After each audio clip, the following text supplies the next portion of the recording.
Sudah menjadi rahasia umum adanya masalah politik terkait dengan uang yang digunakan untuk penerimaan bintara Polri.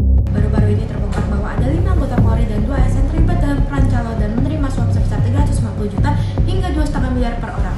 Sementara itu, lembaga kepolisian dan calon yang mengikuti seleksi resmi terpengaruh oleh tindakan tersebut. Dalam operasi tangkap tangan di Divisi Polri saat penerimaan dan bintara Polri, 5 oknum anggota Polda Jateng ditangkap. Polisi Jateng sedang memiliki pelaku lain yang terlibat. Sementara pelaku melakukan tindakan tersebut atas inisiatif pribadi. Kasus ini disebabkan oleh adanya oknum yang tidak memahami dan melakukan prinsip Pancasila.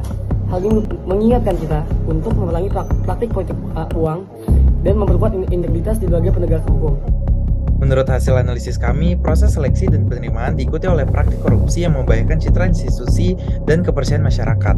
Proses penerimaan harus profesional dan berdasarkan kemampuan, bukan melalui modus operasi yang mudah ditipu. Karena kekurangan pengawasan dan kontrol, korupsi lebih mudah terjadi.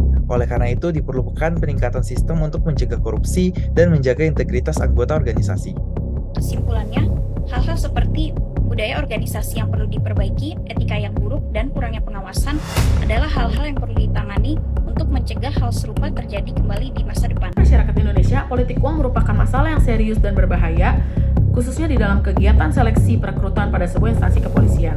Hal ini dapat menimbulkan ketidaknetralan, merusak integritas dan efisiensi lembaga kepolisian. Perlu keberanian dan kecerdasan dalam memerangi politik uang yang terjadi di sekitar kita. Yuk kita sama-sama memerangi praktik politik uang yang terjadi dalam seleksi instansi kepolisian maupun lembaga lainnya. Ada beberapa cara yang dapat kita lakukan. Yang pertama adalah ketika kita menyadari adanya praktik politik uang, kita harus tetap tenang dan terus mengumpulkan bukti.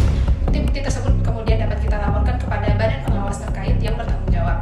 Ketika kita melapor, kita harus menggunakan mekanisme pelaporan yang terpercaya agar identitas kita tetap terlindungi dan terjaga.